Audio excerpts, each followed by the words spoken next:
Hello mga K-Boy. So today po is the first day of demolition ng ating store proper, no? Bale, nakapag-extend na tayo sa likod ng shop and yung taas. So ngayon dinedemolish na yung full natin, full baba. So tingnan natin kung ano nangyayari.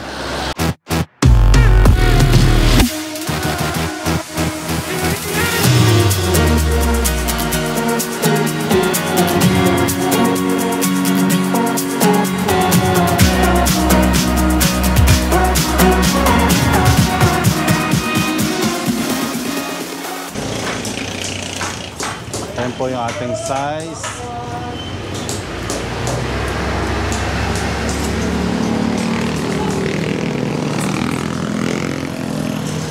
Ito yung ating proper shop.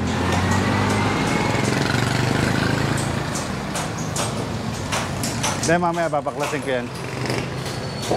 Okay lang yan, basta mabaklas lang ito.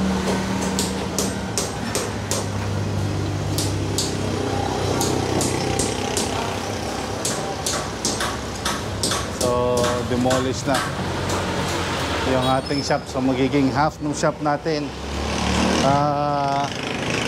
para sa magagarayan ng mga motor dyan, magpapagawa dyan yung mga customers natin.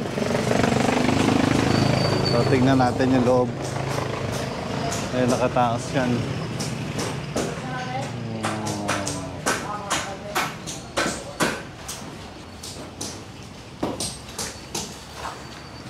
Ayan yung ating mga magigiting na manggagawa.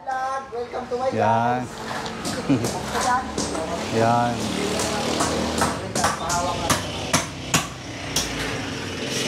Ano yan yung banarita? Yan si Andot, yung dating gumawa ng ano natin, ni Joel.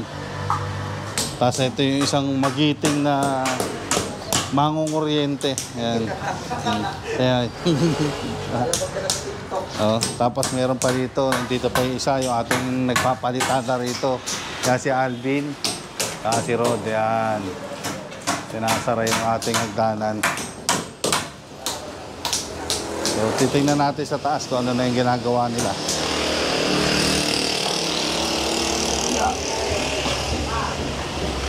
So ito yung ating magiging store, full store yan. And then dito sa taas basically yung kwarto ni Baby Tessa at yung ating stock room dyan. Magkakaroon din to ng rooftop, so nagagawa sila ng hagdan. Yan. Yan yung ating mga magigiting na manggagawa.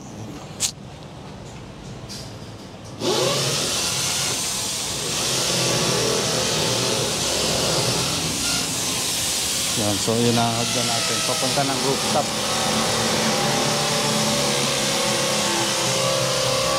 Pwede ba ako umakyat doon? Pwede ako umakyat? Pwede ako umakyat doon? Yeah. Subukan natin umakyat dito sa taas. Yan. Pwede na, hagdan.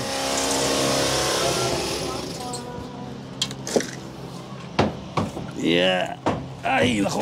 Ayan. So, ito na yung ating magiging taas.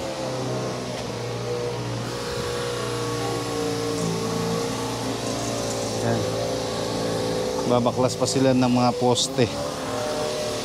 So, most probably by February, hopefully, mabuksan natin tong shop natin ulit. So, we're actually doing this for to serve you better, no? So dito magkakaroon tayo ng pangalan dyan, ilaw. Ay, matatanggal yung bubong na yun. So this is our view of the rooftop.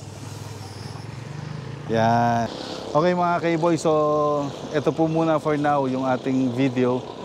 And watch out for more videos.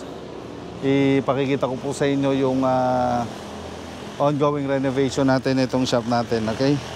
So until next time, this is Iboy Moto and peace out.